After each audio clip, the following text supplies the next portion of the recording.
I'm James Turk. I'm a director of the GoldMoney Foundation. It's my pleasure to be here today with John Brimelow. John's an old friend of mine. He's probably been involved in the gold market just about as long as I have, 30 plus years, and we'll leave it at that. Horrible. John runs a service called Gold Jottings, which is used by institutional investors all around the world. I find it a very valuable service because what he does is he looks at gold premiums, in other words, the physical side of the market rather than the paper side, and makes conclusions about whether the gold market is tight or whether the gold market is a little bit loose at any moment in time. John, it's a pleasure to be with you here today. Honored to be here. Tell me a little bit about Gold Jottings and goldjottings.com, your website. You look at premiums everywhere in the world, or are I look certain at areas? every major market where I can find a real price. This is a function of the internet. Years ago, we just heard rumors that the souk was a buyer or the Indians weren't a buyer. The Reuters used to carry stories about whether India was or wasn't a buyer, but in general, these turned out to be quite dishonest, so they eventually abandoned that.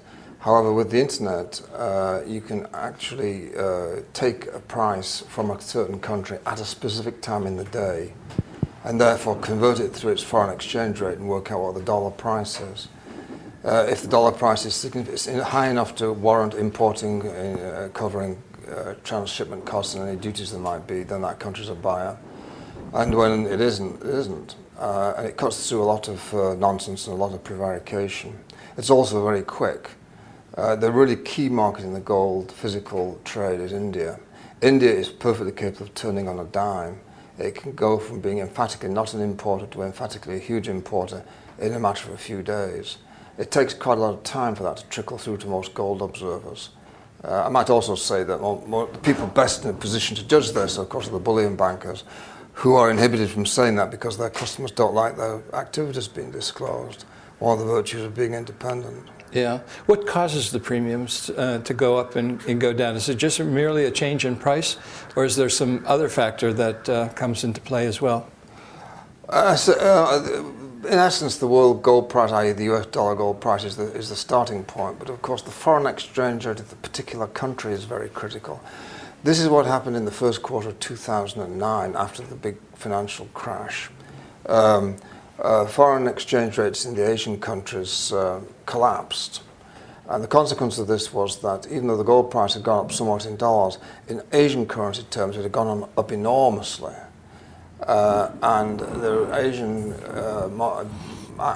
fellows responded to this by selling into the price. Mm-hmm. So in early 2009, when there were plenty of stories of Americans and Europeans buying vast quantities of gold, which were true, and the gold price was going up in a very satisfactory way, unfortunately, Asia was a huge seller. On a scale, in fact, that hasn't been seen in a generation. The interesting thing about the current run, in particular this morning, is that the Asians have not backed out of the market. Some of the markets are at discounts, but they're not at the huge discounts that would warrant the collection and processing and shipping of gold overseas. This means that the gold market is in much healthier shape than it was back there in January, February 2009. Yeah, this is one of the things that I find invaluable about your service, and it also shows the way the nature of the market has changed over the past 10 years because, previously when gold was under $1,000 an ounce, those Asian buyers would wait for a 20 or 30% correction before, it'd go back into premiums. And this time around, when it went over $1,000, they're not necessarily waiting for those pullbacks. It seems like those import levels are following the gold price up pretty much. I think internet works both ways, of course, and the Indians and the Chinese are perfectly capable of reading about the American financial system and making deductions about what this means for American appetite and European appetite for gold.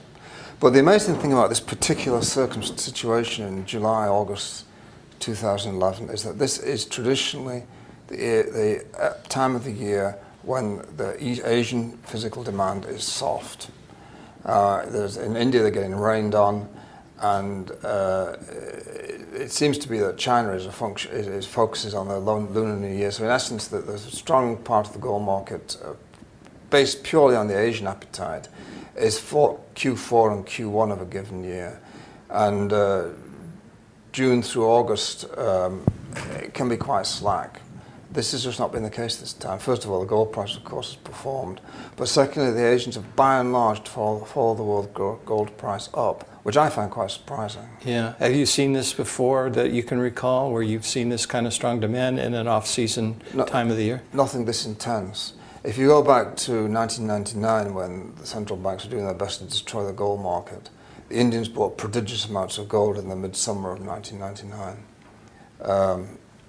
They also did in the midsummer of 2007. So if the price goes down enough, they act. But they're very judicious about their price judgments, and this is really quite a surprise.